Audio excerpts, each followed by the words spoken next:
Morning students, आज हम chemistry का सेकेंड चैप्टर पढ़ेंगे।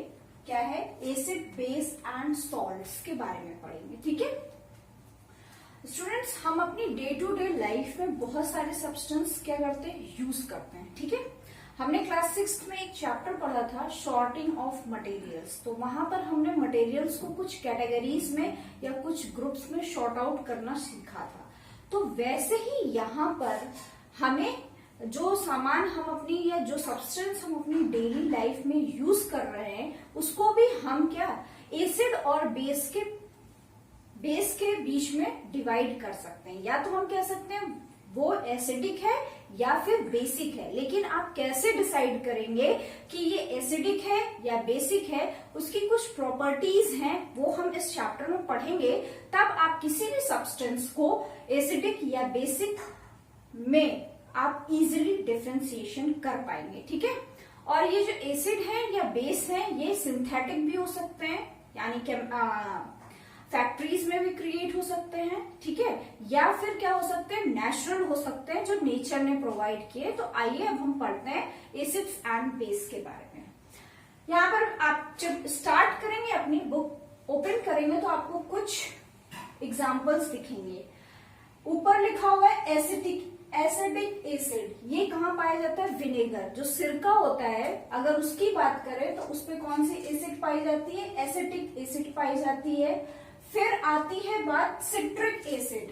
सिट्रिक एसिड किस में पाया जाता है? जो लेमन हम यूज करते हैं, या फिर कह सकते हैं वो सारे फ्रूट्स जो थोड़े से खाने में खट्टे होते हैं उनमें क्या पाया जाता है? सिट्रिक एसिड पाया जाता है। ठीक है, फिर हम कह सकते हैं फॉर्मिक एसिड। फॉर्मिक एसिड जो है वो किसमें पाई जाती है? जो एंट होती, चींटियां होती हैं, उनके अंदर भी एसिड होता है। वो कौन सा एसिड होता है? फॉर्मिक एसिड होता है। और ये एसिड वो यूज करते हैं अपने आप को डिफेंस करने के लिए, अपनी सेफ्टी के लिए वो इस एसिड का यूज करते हैं। देन जो कर्ड हम खाते हैं उसमें कौन सा? लैक्टिक एसिड पाया जाता है। कौन सा एसिड पाया जाता है?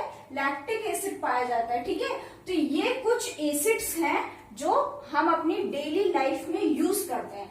एसिड जो होते हैं वो सोर इन टेस्ट होते हैं, बहुत खट्टे होते हैं, टेस्ट करते हैं जब आप उन्हें। इनमें से आप किसी को भी टेस्ट करेंगे तो इस वाले को छोड़ के थर्ड वाले को, तो आप देखेंगे कि ये क्या है? खट्टे हैं। इनका जो टेस्ट है वो क्या है? सोर है, खट्टा है। ठीक है, इनका जो केमिकल नेचर है वो कैसा होता है? एसिडिक होता है। कैसा होता है?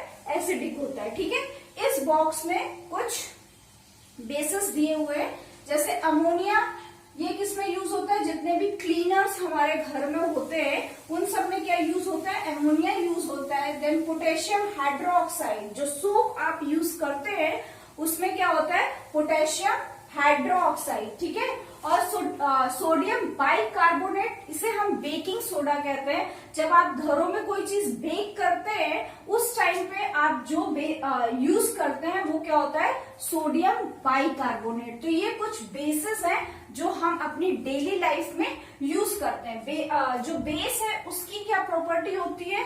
They all are slippery and bitter taste. ये स्लिपरी होते हैं, स्लिप करते हैं। ठीक है, या फिर कह सकते हैं सोपी होते हैं, और बिटर होते हैं टेस्ट में। ठीक है, और इनका केमिकल नेचर कैसा होता है? बेसिक होता है। कैसा होता है? बेसिक होता है। ठीक है,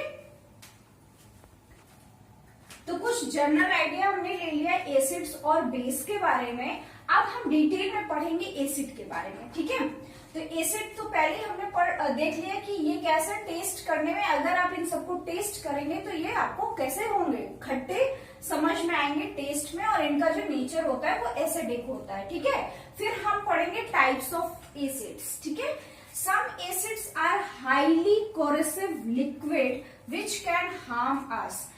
एसिड जो है बेटा कुछ ऐसे होते हैं जो हमारी बॉडी के लिए बहुत जरूरी होते हैं, लेकिन कुछ ऐसे भी होते हैं जो हमारी बॉडी को हार्म कर सकते हैं। ठीक है, हार्म करने का मतलब कि आपको वो नुकसान पहुंचा सकते हैं। ठीक है, तो उसी बेसिस पे हमने एसिड्स को डिवाइड किया है। पहला अगर हम बात करें एसिड की, तो बेस्ड ऑन दी सोर्स, उसका सोर्स क्या है उसके बेसिस पे अगर हम बात करें तो हमने एसिड को दो पार्ट में क्लासिफाई किया है, organic acid and mineral acid.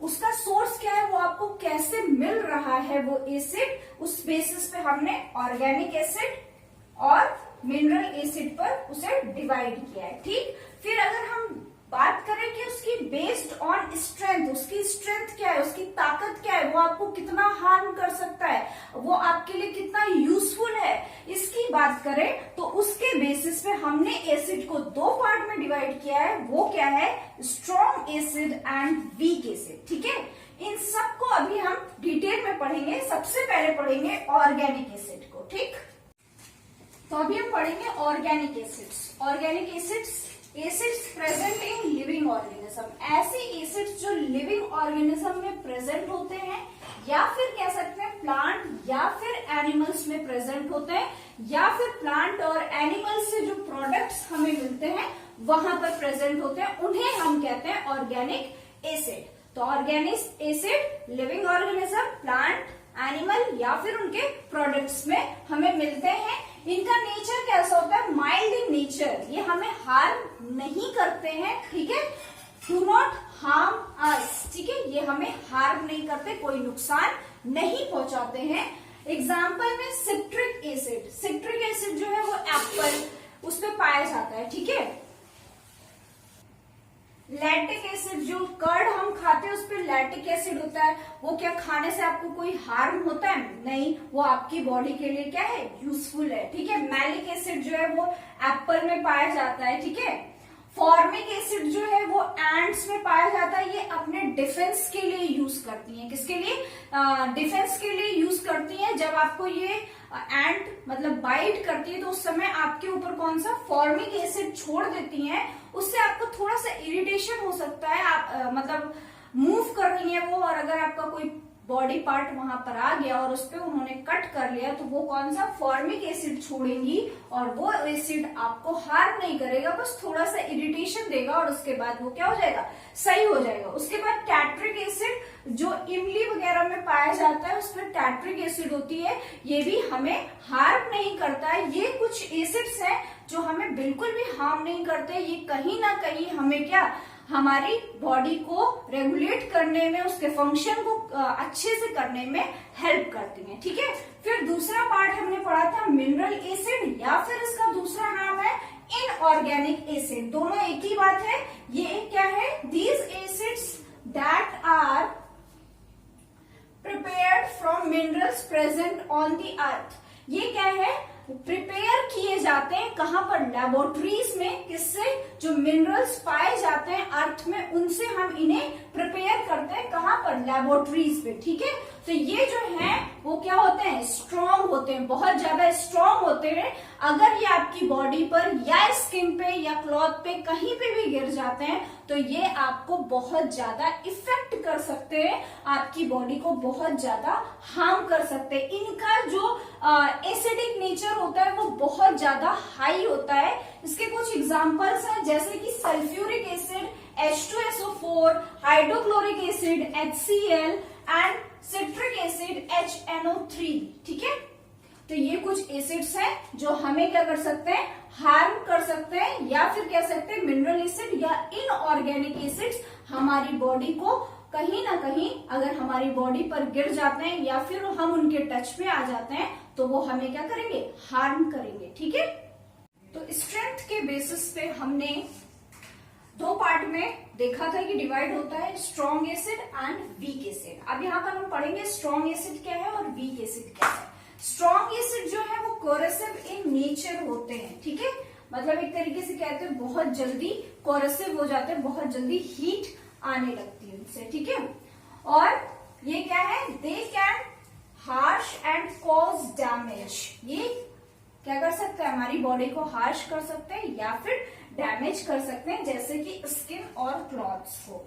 इसके एग्जाम्पल क्या है, जितने भी मिनरल एसिड है या फिर कह सकते हैं इनऑर्गेनिक एसिड है, वो सब किस पे आते हैं, स्ट्रॉन्ग एसिड पे आते हैं। तो जो मिनरल एसिड के एग्जाम्पल है वही क्या है, स्ट्रॉन्ग एसिड है। ठीक है, देन नेक्स्ट क्या है, वीक एसिड। वीक जो है, ये एसिड जो है वो नेचर में बहुत ज्यादा वीक होते हैं। ठीक है, do not cause harm much, ये हमें हार्म नहीं करते हैं, most of the organic acid are weak in, ये जितने भी ऑर्गेनिक एसिड हैं वो क्या होते हैं, वीक होते हैं नेचर में, इसलिए उन्हें हम कहाँ रखते हैं, वीक एसिड में रखते हैं। ठीक है, जितने भी फ्रूट्स में एसिड पाए थे हमने, फॉर्मिक एसिड, सिट्रिक एसिड, टर्मिड एसिड, ये सारे जो हैं वो कहाँ पाए जाते हैं, वो कौन से एसिड होते हैं, ऑर्गेनिक एसिड होते हैं। और ऑर्गेनिक एसिड को हम कह सकते हैं ये सब क्या है, वीक एसिड है। ठीक है, देन एक और चीज है कि classification of acid on the concentration, classification of acid based on the concentration, उसके कंसेंट्रेशन के बेसिस पे भी हम एसिड्स को क्लासिफाई कर सकते हैं। जैसे जो कंसेंट्रेटेड एसिड क्या होता है, less amount of water is present, इस एसिड में क्या होगा, जो वाटर का अमाउंट है वो बहुत ही कम होगा। यानी ऐसा कोई एसिड जिसपे वाटर की जो अमाउंट है वो कम होगी, वो कौन सा होगा, कंसेंट्रेटेड एसिड। जब लैबोरेटरीज में ये मिलते हैं एक्सपेरिमेंट करने के लिए तो इन्हें बहुत केयरफुली हैंडल करना पड़ता है।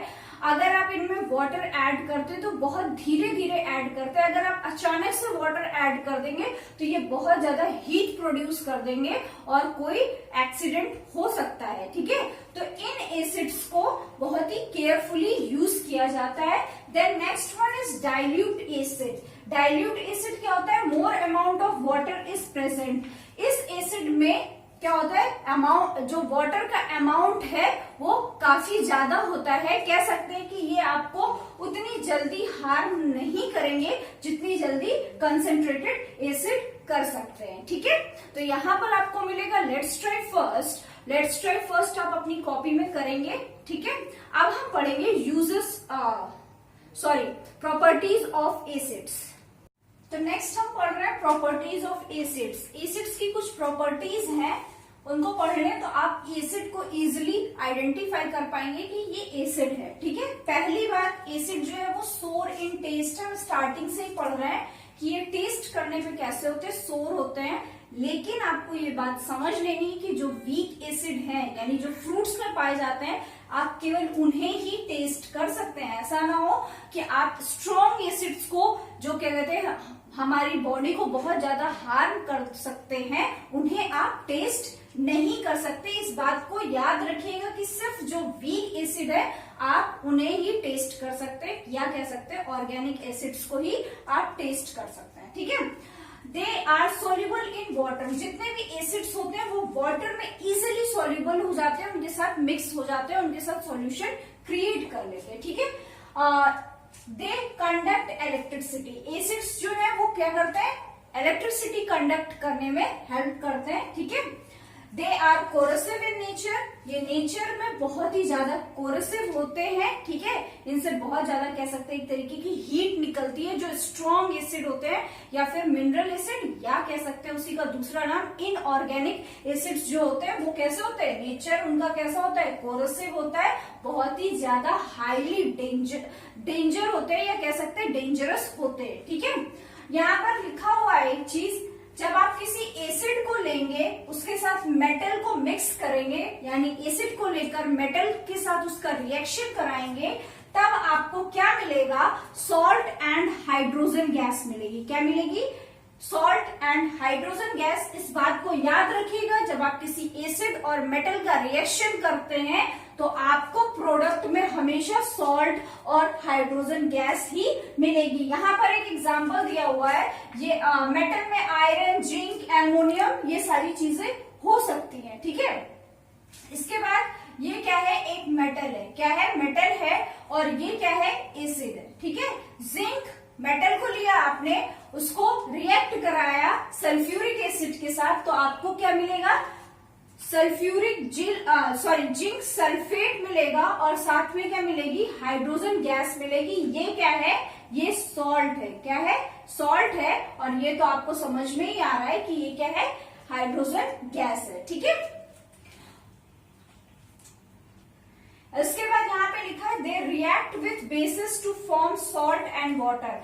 ये एसिड्स जब रिएक्ट करेंगे किसके साथ, बेस के साथ, तब वो क्या बनाएंगे, सॉल्ट और वाटर बनाएंगे। क्या बनाएंगे, सॉल्ट और वाटर। ये याद रखना है, जब एसिड मेटल के साथ रिएक्ट करेंगे तो गैस बनाएंगे और जब ये एसिड बेस के साथ रिएक्ट करेंगे तब क्या बनाएंगे, सॉल्ट एंड वाटर फॉर्मेशन करेंगे।